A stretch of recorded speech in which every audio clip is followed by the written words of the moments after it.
Ngayon mag-i-stay sa isang bagay na hindi kayo masaya. Kung hindi kayo masaya dito, kalimutan nyo na. Pero kung masaya kayo dito, welcome. Welcome to the family. Guys, masaya dito. Dapat nyo lang gawin ay pursige nyo yung sarili nyo na matuto at mag-develop pa at magkaroon ng kalaman sa mga bagay na hindi nyo pa alam. Okay? Huwag kayong masasawang matuto, guys. Lang. Peace! Even when you feel low, you can still go. Even when you feel slow, you can still go. Even when there's no hope, you can still go. I never answer to no, man, I still go. Go, go, go, go, go, go, go, go, go. Boom! Hi guys! Dito kami ngayon sa wedding.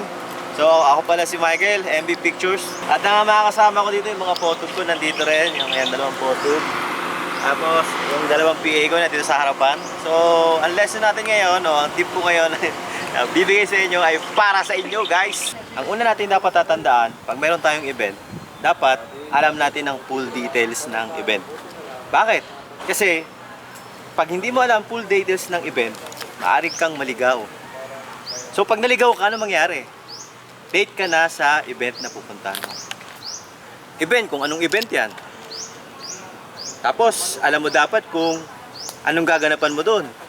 Taga BTS ka ba? Taga bit-bit ka lang ba? Kung ano pa mga dapat mong gawin. So, dapat mong tandaan yan. Okay? At ang pinaka-importante doon, ang details doon, dapat alam mo kung magkano TF mo. Kasi kung di mo alam, baka bigyan ka lang ng studio ng 300 or 400. So, sinabi ko ang presyo ng TF. So, pag sinabing 500, ang tip mo, dapat, sana, bigyan ka man lang ng kahit pamasahe man lang. Okay? Disclaimer, depende po yan sa napag-usapan nyo. So, kung ano po napag-usapan nyo ng studio owner o nung kumuha sa inyo, yun na yun. So, huwag kang maghanap ng kung ano-ano pa. Ngayon, ito ang mga pangalawang tip para sa inyo, mga PA. Dapat, alam mo kung saan ka pupunta. Okay? Alam mo dapat kung ano yung estimated time arrival mo dun sa location mo. Kasi kung hindi mo alam, sure, malilate ka. So, yun yung pangalawa. Dapat, arrive on time o mas maaga ka pa. Okay? So, ang pangalawang tip, dapat mas maaga ka dun sa napag-usapan yung oras. At wag kang malilate. Okay, ang pangatlong tip na ibibigay ko sa inyo, dapat, mukha kayong professional. Professional PA. May ganun. Okay, paano sabi yon? Unang-una dapat, yung hygiene natin. Okay? Bilang isang PA, dapat naliligo yun. Dapat, sipilyo yun. Dapat din maayos yung pananamit mo. So kung yung mga damit mo, butas-butas, huwag mo suotin yan. Dapat sinusuot mo yung maayos na damit. Yon. Isa yan. Okay, magsipilyo ka, maglinis ka ng tenga, maglinis ka ng ilong mo, magsuklay ka, mabango ka, yun na maganda. Para, pag punta mo yung studio owner, magiging magiliw sa'yo. At ayos ng PA na to. Okay? So, yun yung pangatlong tip ko para sa inyo. PAs. Isa sa pinaka-importante bilang isang PA, dapat alam mo yung hangganan mo. Ano yun? So, dapat yung manners mo. Iwan mo yan sa bahay. Huwag mong dalhin sa trabaho. Okay? Kasi ang pinunta mo, trabaho. No? Bilang isang professional PA, dapat professional ka rin magtrabaho. Okay? So, kung ano man manners mo, ano man ugali mo sa bahay, iwan mo yan. Huwag mong dalhin sa trabaho. Kasi, pag pangit, hindi ka nakukunin. Yun lang. Dapat, yung mga gamit ng studio owner, ingatan mo. So, ariin mo na sa'yo yan. Yung mga gamit na yan, sa'yo yan. Para yung pag-iingat, talagang iingatan mo. Hindi ka magiging burara. Parang jowa mo. So, kung ano yung pagkakaayos niya dun sa bag, so pag pinalik mo yan dapat, ganun pa rin. So, being a professional, PA, dapat may listahan ka kung maaari man. Kung ano yung nilabas mo, kung dapat yun din ang ipapasok mo do sa bag ng studio owner. Okay, bilang isang PA, dapat proactive ka, pre. Dapat proactive. Dapat proactive. Alam mo yon? Hindi ka dapat tatamad-tamad. Pag nakita mo kung ano yung dapat mangyayari, dapat advance ka mag-isip. Hindi ko sinabing adik, ha. Pero dapat, advance ka mag-isip kung ano yung nakikita mo na susunod na, yan. Pag di mo alam, magtanong ka. Kasi di mo lalaman yung isang bagay at di mo itinatanong. Tanong mo si studio owner. Okay? Tanungin mo kung ano yung mga nangyayari, ano yung mangyayari, ano yung pagkasunod-sunod. Para sa susunod na event, hindi ka na nakanganga, hindi ka aanga-anga. So, yun, importante yun. Na dapat mong tandaan bilang isang PA, huwag kang aanga-anga sa trabaho. At be alert, always the time. So, ang mata mo dapat andon sa studio owner. Wala sa ibang tao, wala sa chicks, wala doon sa pinakamaganda doon sa event, wala doon sa pagkain. Dapat proactive doon sa event na nangyayari, kung ano may nangyayari. Dapat yon ang ginagawa ng isang PA. Kasi ikaw nga yung alalay niya. Dapat alalayan mo yung studio owner na wag mahirapan.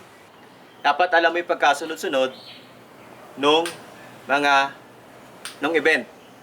So alam mo dapat yung preparation, yung mismong event, at yung pagkatapos ng event. So alam mo na, pagkatapos ng event, dapat ligpitan time. So, kung ano yung sinabi ko kanina, so kung ano yung kinakuha mo doon sa bag niya, dapat ganoon na pa rin pagkakaayos. Okay, so, tapos na yung ating pito. So, may bigyan ko kayo ng bonus. Mayroon tayong bonus. Bonus! Hi, this is Jeff from Bad Jeff Photography. Isang tip lang sa mga magpi-PA at gusto maging PA. Dati rin ako naging PA at alam ko yung buhay ng PA at ang trabaho ng PA. Ang number one para sa akin, be responsible at huwag magmamarunong. Kasi pag nagmamarunong ka kaysa sa kumuha sa'yo, tsak, reject ka na.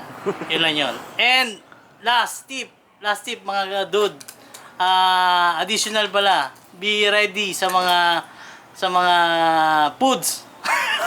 De, joke lang.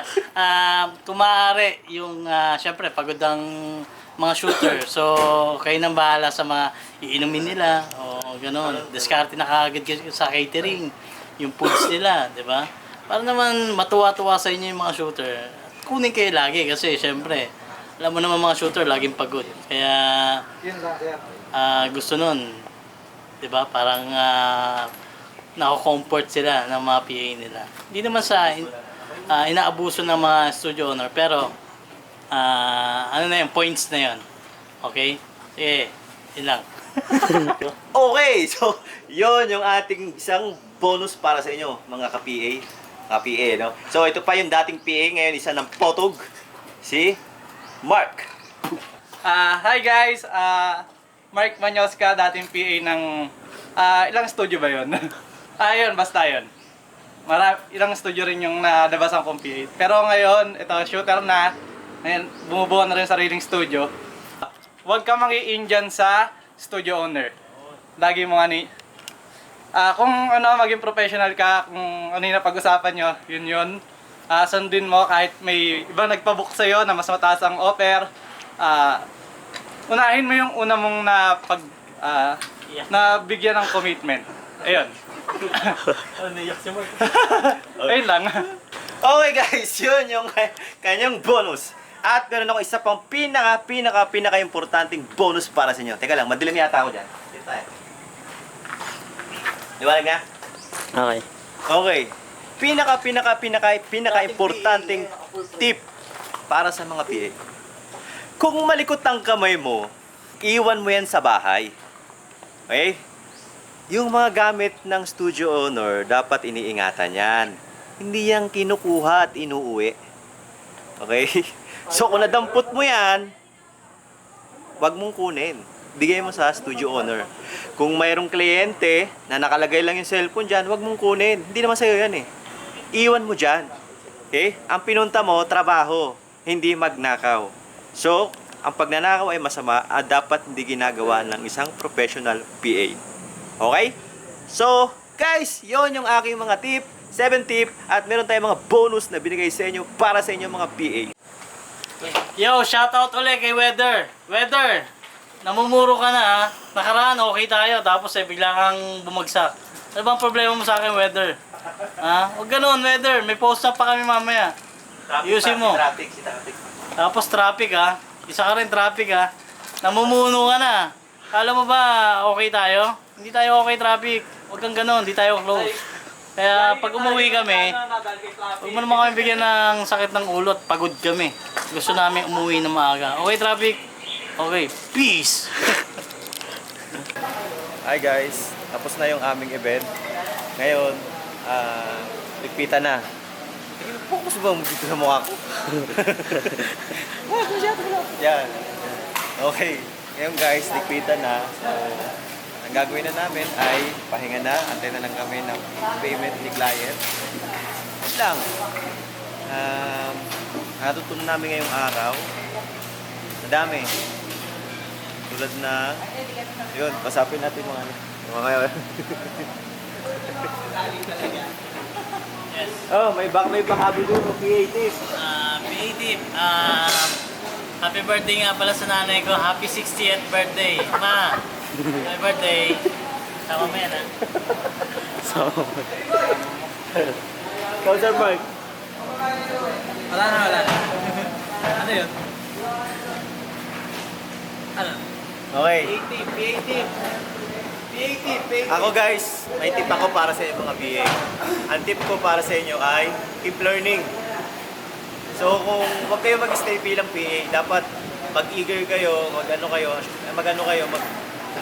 kayo ng tawag dito, pagpupursige sa sarili nyo para matuto. Hindi lang pag-PA, dapat matutunan nyo rin yung pagkukuha ng pictures kung yun ang gusto nyo gawin. Kung ayaw nyo naman, okay lang naman. PA na lang kayo, part-time. Pero kung gusto nyo pasukan yung industry namin, bilang photographer, bilang videographer, bilang vlogger, sige, dapat matuto kayo sa mga ginagawa natin. May mag-i-stay sa isang bagay na hindi kayo masaya. Kung hindi kayo masaya dito, kalimutan nyo na. Pero kung masaya kayo dito, welcome! Welcome to the family. Guys, masaya dito. Dapat nyo lang gawin ay ipursige nyo yung sarili nyo na matuto at mag-develop pa at magkaroon ng kalaman sa mga bagay na hindi nyo pa alam. Okay? Kayo masasawang matuto guys. Lang! Peace!